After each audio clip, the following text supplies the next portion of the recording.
I'm recording myself reading a story for the erotic evening of the Right Women Fest. My name is Andrea Hylen.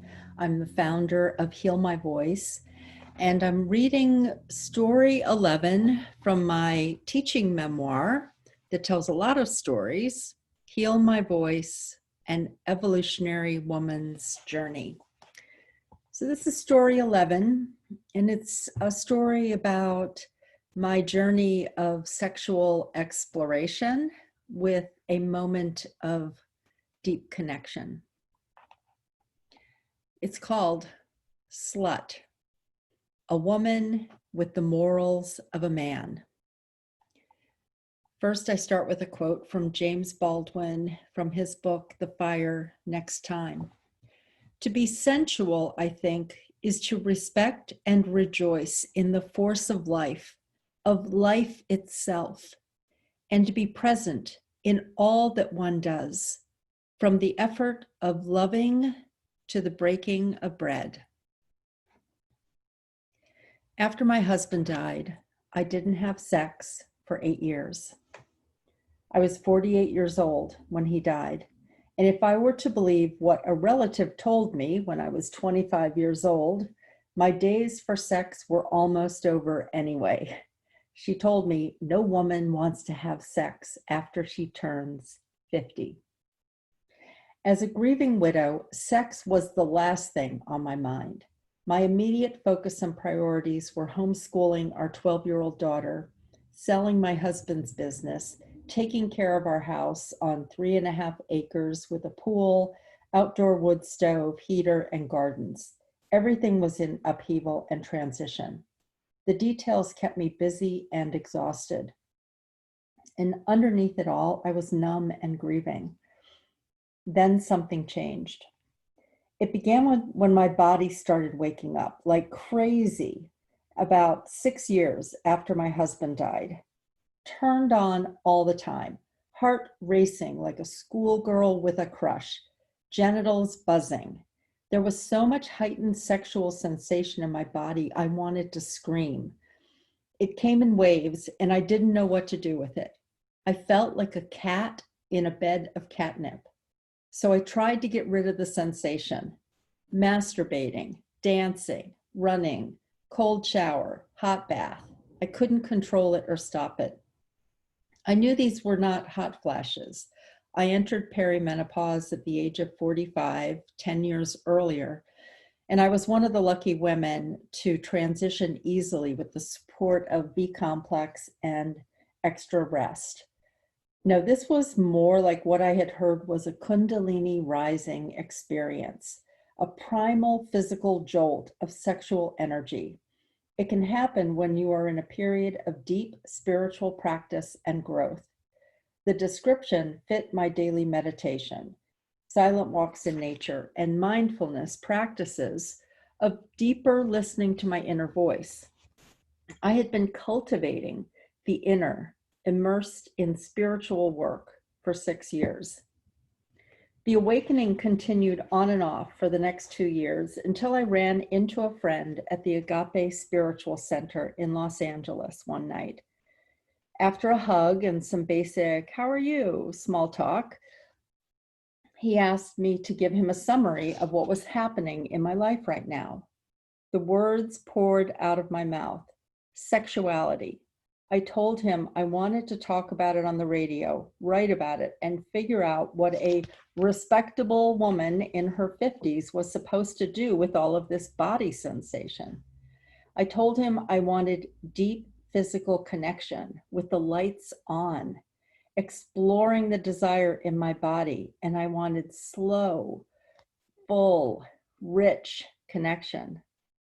It felt so good to say it out loud and to admit my desire to a man. He told me it felt like a powerful conversation to explore, and he invited me to dinner with a group of friends. After dinner, we lingered over tea while he told me about a 15-minute partnered practice called orgasmic meditation. He shared information about how it was a practice of connection, sensation, and attention between a man and a woman. Well, later that night, I reviewed a video on the One Taste website, attended a lecture by Nicole Daydone a week later, and signed up for an introductory How to Om workshop. Entering into the world of orgasmic meditation seemed really natural, and it also brought up feelings about wanting to hide this desire, afraid to claim the desire for physical touch, and a question I had immediately: what's in it for the man? When I was 11 years old, I used to sneak into my dad's Playboy magazines out of the house. I used to sneak them out of the house, hiding them under my shirt. I would ride my bike to meet my boyfriend. One of our meeting places was outside on the back steps of an abandoned house. We would look at the magazines in silence, never touching or talking or kissing. We were curious, and there was a desire building in our bodies that neither of us had a clue as to how to express, explore, or take action. I knew I wanted his attention, and the sensations in my body felt amazing. Then my family moved to another town, and that ended that. When I was 13, my friend Roxanne and I climbed under a bridge to meet with some boys she knew. Roxanne was always daring. I have no idea where she met these boys, only that we were there for breast fondling and nothing else. We let them squeeze our breasts over our clothes. It felt good to be touched. And at the same time, I felt shame around the feelings of wanting to be touched and what a good girl was allowed to do. So much confusion around desire, curiosity, and what I should or shouldn't be doing. In high school, I used to meet my boyfriend after evening school activities to explore our bodies and have sex in the back of my family's station wagon. The electricity we generated and the taste of his lips and sweat felt so natural and real. I longed for his touch, and it awakened my desire and connection to everything. The deep touching of my body carried over into every area of my life. It cracked me open to a connection with my voice, leadership, and confidence. Throughout my adult life, the idea of sexual exploration meant trying different positions for intercourse. There was nothing about looking for deeper connection and following sensation with no goal. Sex was cocksucking, penis into vagina. Sex always came with a goal to reach climax for him. Kissing and foreplay decreased in my long-term relationships. It was too vulnerable to talk about desire. In conversations with girlfriends, there was more talk about not having sex because of the demands of parenting, stress of jobs, and earning money, duties in maintaining a home, frustrations with the men in our lives. There was an unspoken agreement not to talk about the ecstatic, spontaneous, in the middle of the night sex with reverberating climax when it happened occasionally. If sex entered any conversation, it was laced with the tokens of romance and flowers, and I could feel the women longing to be seen and held and touched. Inside of me were these different parts that seemed incongruent. The mother, the slut, the nice girl, the bitch, the soft feminine, the determined warrior. Most of the time, I felt like I had to shut down the desires of the slut. I rarely let her take charge and claim her lusty, natural desires. At the age of 56, I consciously entered a world of sexual exploration and took one step at a time, pausing, trying something new, reflecting, checking in to see how it felt in my body, and willing to experience everything. I decided to become a living research project.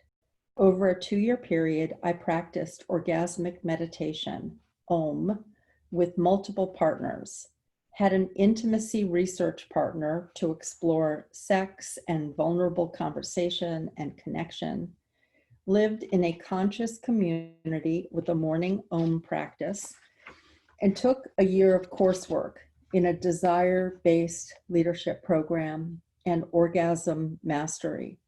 I kept a journal to record my experiences and feelings. So here is one of the moments. Om, number 28, a moment in an Om. Have you ever had a man place his full attention on your body? Me quietly. I feel sad. Him calmly. I've got you. Let it out. Laying on my back, legs spread in a butterfly position, his finger lightly stroked my clitoris in this 15-minute partnered practice. This time, I released sadness. His attention and my surrender allowed wave after wave of sobbing outbursts to erupt from the cells of my body and through my voice. After the first 5 minutes, I could feel the sobs welling up again like a wave in the ocean, building to a crescendo. I shout out to him, "Don't leave me!" Him, "I'm right here. I won't leave." In this, my 28th Om, I am releasing so much emotion. I cannot believe a man will stay connected and will keep lightly stroking, will hold a space calmly while I get to feel and release everything. I was raised with the idea that men were incapable of holding my emotion. I had to tone it down, be a nice girl, cry silently, alone. The idea that a man could place all of his attention on me without asking me to immediately turn and place my attention on him is amazing. After the Om, he asked if I was okay. Did I need anything? Water, food, bathroom, another Om? Yes, to water and bathroom and Om. Get back into the Om nest of blankets and pillows and integrate what just happened. I lay down in the nest again, legs butterflied open, trusting him even more, going into deeper surrender.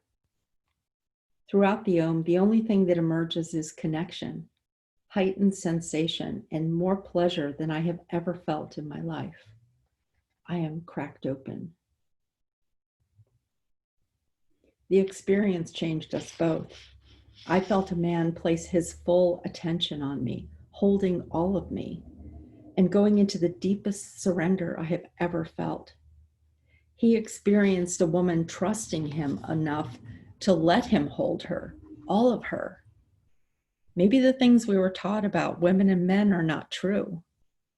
We both saw a glimpse of what is possible with greater connection, trust, surrender, and support. He later described me as one of the chambers of his heart, for breaking his heart out of his prison and putting it back together. This was a moment in time that cracked both of us open to more of who we are in our separate lives. I'm grateful that our paths crossed with so much intimacy and healing.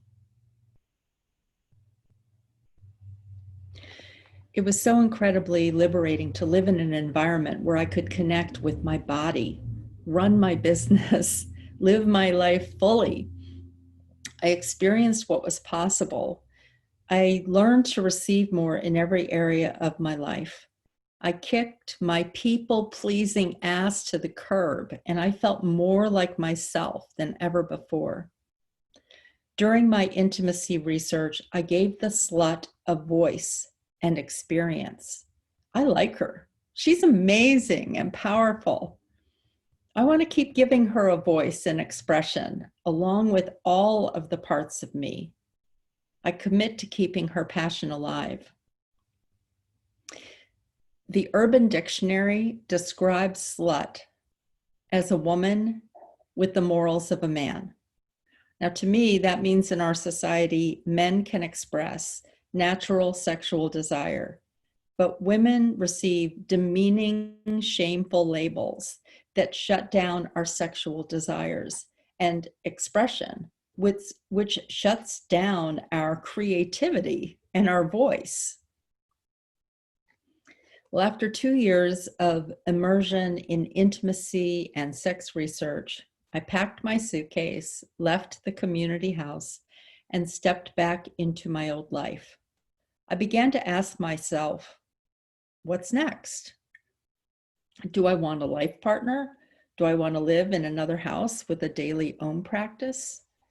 During my exploration, I had written blog posts and talked on the radio. I launched the Heal My Voice, Sensual Voices writing program and created a 12-week audio course on sexuality, power, and money. All of this sex talk was upsetting to people I care about. My outspoken candor with sexual exploration was reflected back with anger, shock, and disapproval. I could feel the sensual woman confused and shutting down. I noticed the shame I began to feel about telling anyone when I was going to go meet someone for my orgasmic meditation practice, or about admitting that having my body touched regularly was important. The reactions were met with winks and sensational comments or judgmental looks. Writing this story helped me process my underlying desire now. I want to be in a primary relationship with a man who is emotionally mature and has been working on his own personal growth. He has the desire to explore intimacy and connection in a relationship. He is willing to stay connected in the peaks and valleys. We have a daily orgasmic meditation practice with each other. Our sex and relationship are dynamic. Is there a man in the world who is a match to my energy? Someone who is passionate about life and who desires connection, independence, and interdependence. Someone who can hold me exquisitely so I can go into my involuntary and who is also going to play in a new way of living in relationship. Someone who is willing to be vulnerable, expose himself in softness and in strength. Someone who has a desire for a balance of independence and interdependence and wants to play in that field of energy. I want to be in a relationship with a man who finds me fascinating and knows how to stroke out all of me, my power and brilliance, free-spirited, open heart, playful, and hold me when I'm unsure, scared, fearful, and doubting. I know I am ready to give a man the same thing I am asking for, a giving and receiving experience in a dance of infinite flow. I am ready. This story was originally published in Sensual Voices, True Stories by Women Exploring Connection and Desire. Thanks for listening. Rock on.